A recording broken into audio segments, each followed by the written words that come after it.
Right then. Well, yes, there's a bit of bad news really for the photography community, because I'm not sure if you know this guy. I had seen his work before and I had heard of this. In fact, one of our listeners, Craig, he actually messaged us about this as well. So it seems like there's a bit of interest about this guy. But there's a French climber photographer called Remi Lucidi.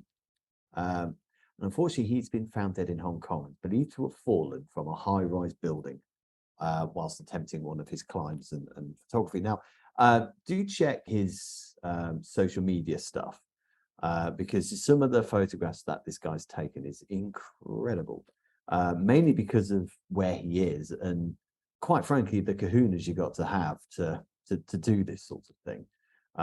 You'll never is you'll never see me doing any of this, quite frankly. So the social media is under. He's got a sort of a social media name called Remi Enigma, which is kind of how I knew. I didn't really knew his real name was Lucidi, to be fair. But yeah, so basically he was in Hong Kong and he was climbing a skyscraper in Hong Kong, and it seems that he came into some sort of difficulty. Apparently, there was someone has basically said that he was knocking on some of the windows. I think maybe to have some help, which is really really sad. Yeah. So basically, at about 7:30 p.m. local time on the Thursday, asking to be let in. He was basically knocking on the windows. So yeah, it's really sad, but well, it is really sad. There's no but about that. He was only 30 years old, and he's obviously a talented guy.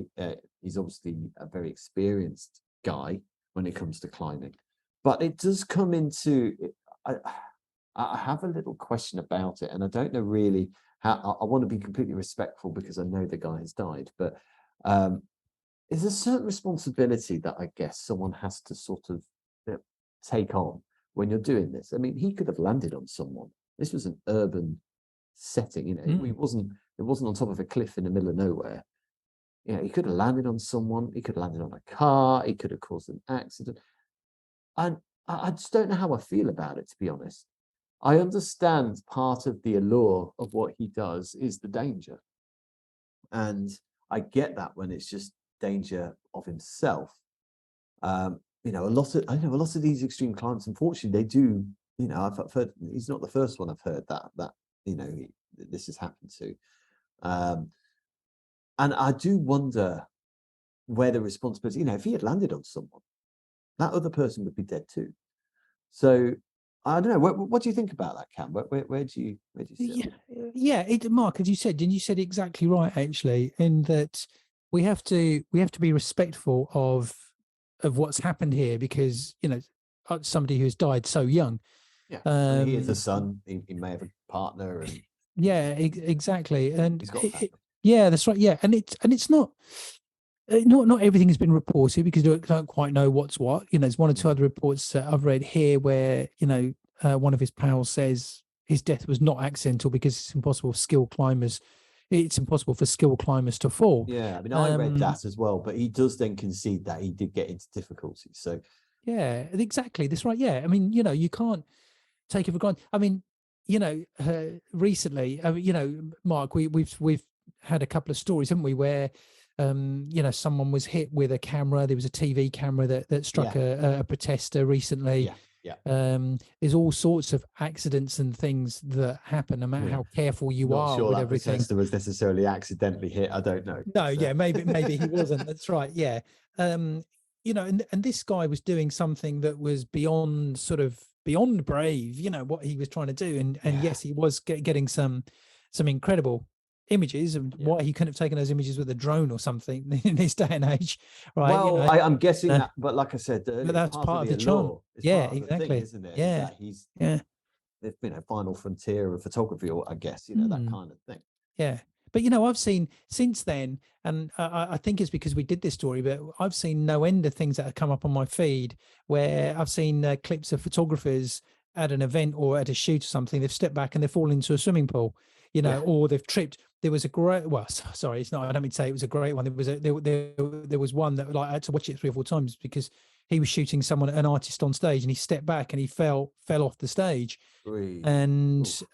you know, I don't know how badly he was hurt. And that's not the first time that's happened. These No. things happen all the time. Mm. And as photographers, you know, it's very easy to trip and fall over something. I mean, we're faced with so much health and safety stuff in this day and age. And I found myself, I've become a little bit paranoid about it. I'll now go to shoots, and I'll make sure that I tidy up around me. I clear up while, you know, once I've got all my lights set up, I make sure that there's no trip hazards. You know, you have to take those things you seriously. do, absolutely. You know, and that's why I think these battery powered lights could be a godsend. But that's nothing stopping anyone from tripping over one of the light stands that you've got, because and there is a right way and a wrong way to put up a light stand. There's a right way and a wrong way to put your camera on a tripod.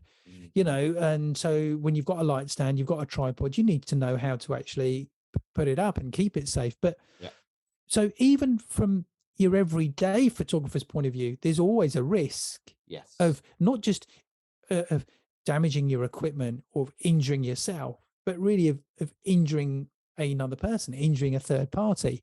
Yes, which is why we all have public liability insurance. Exactly, that's right. Yeah. And you know, fair play to this guy. You know, he broke new ground. He did things that where he took things very much to the edge, and paid the price for it. But the thing is in many ways, what he's done, someone else is going to do, and they're going to get even more daring, because as each generation goes on, everything gets more and more daring. Everything gets more and more sort of, you know, they want to break the boundaries even more. So his work in future will stand the test of time for a few years, but after a few years, somebody else is going to be doing something even more dangerous. Yeah, I guess. I mean, it's always going to be developed, but it's just going back to that responsibility of it, though. You know, the person. So there was a maid in that room when he was knocking on the windows. I mean, and I think she went off to try and do something, and then he wasn't there, and that was the last time that he was seen. I just think, what's going through that person's mind? That's right. Yeah. You know, could I would be. I mean, could I have acted quicker, or blah blah blah blah blah? You'll be constantly going through that. And like I say, you know, he is putting other people in danger. I mean, there's a selfish aspect to it, isn't there? Yeah. I'm watching at the moment on Netflix the Formula One documentary, Drive to Survive. Oh, I love that. Yeah. You know, you see, I've never really been a huge Formula One fan. I've always found it quite dull. I'll watch what's on the, you know, the first happening on the news and the reviews and think, oh, Lewis Hamilton won or Max Verstappen won. I'm always aware of the drivers because it's so out there. It's in the news, but I can't sit and watch it. But someone said to me ages ago, oh, you got to watch it. If you watch it, you'll suddenly start to think of Formula One is very different. And I've only watched part of the first series, and I think there's 4 series to it. And they're catching up to do. Yeah, and during that first series, I think 1 or 2 of the drivers, one driver in particular, says, "I'm not worried about death.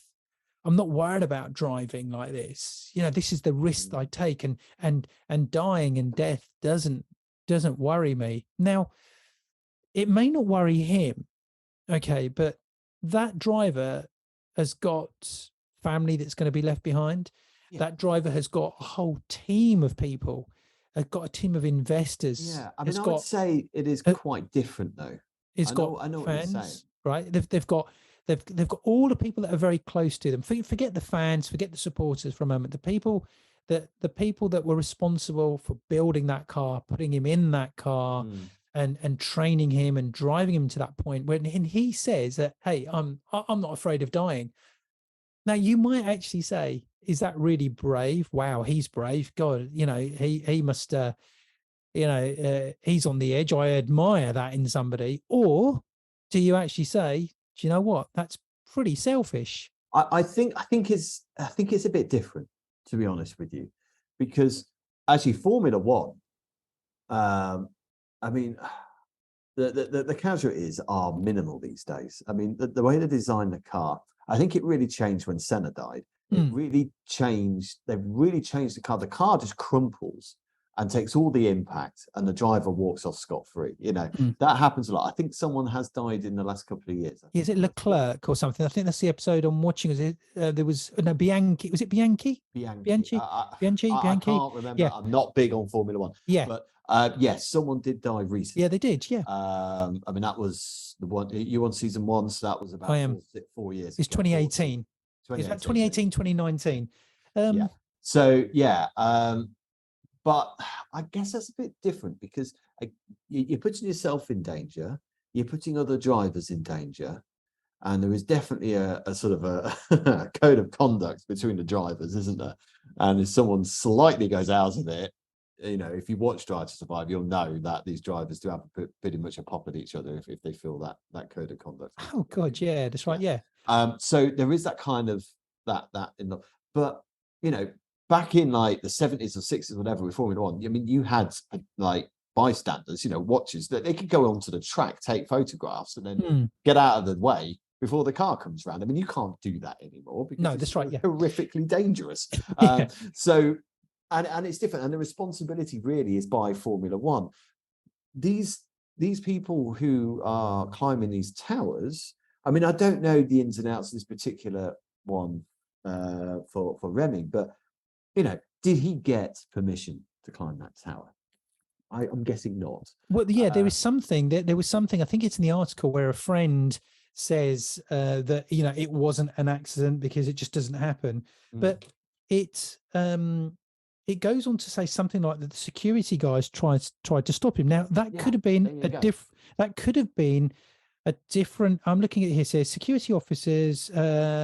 Here we go. It says security guard tried to stop Lucidi, but the daredevil was already on his way to the top of the building. Now I'm assuming it's the same building we're talking about. I'm hoping it's not a previous story we're referring to. It says CCTV footage shows Lucidi taking the lift to the 49th floor before taking stairs to the top. Security officers looking for Remi later found a hatch to the roof open. Police found the man's camera at the scene, which contained videos of other. So he's doing something illegal, then, isn't he? He hasn't got permission. He hasn't. You're talking about risk assessments when public liability insurance and all that kind of stuff that we have to do for someone to trip over a tripod. Yeah, this guy's going up on a building, and he's putting other people's lives at risk here. Like I say, I want to be really respectful because the guy has died, and I don't want to be like kicking a man when he's down. I guess. No, I think we have done, but I think the security guard, for example. Then on the flip side, sorry if I may, the flip side is you wouldn't get that stunning photography unless you had these people doing what they do. They're willing to do it. I am incredibly conflicted by it. Yeah. There was a documentary I watched. I can't remember when it was. I might even be when I was at art college. I cannot remember, but it was about these high wire artists, right? I know, yeah. Just walking across, and they wanted to do this. It was between two buildings. It might have even been the Twin Towers. I cannot remember. It was two iconic buildings, and they basically did it. So he based tightrope, isn't it? So he basically did tightrope across these two buildings, right? There's no I don't think he had any safety harness or anything like that, but they were documenting it. I had a video, and they tried several times, I think, to get past security, and eventually they managed to do it. So it was an illegal act, and you kind of, when you're watching this video, you're kind of going, yeah, well done to the tightropers, how these guys are, but no, actually that person could have fallen on someone and can kill them. But we need the daredevil, so I am conflicted by it. It's a strange one, really, because his work, going back to Remi here, his work is very good. You do feel something when you see those images. You do get that kind of vertigo feeling. You do, yeah. And let's, that's powerful. That is powerful. It is, and let's finish off that by giving a nod to his genius, really, and his and his bravery. Let's because it was brave, regardless of the other things that we've spoken about, and the stunning images that he created. And as I was saying, somebody else is going to break new ground, but he set those boundaries now. He's explored those things, which now makes other people want to explore other things as well, and that's the way the world has evolved. So you have to tip your hat to him, and and condolences to his family and friends.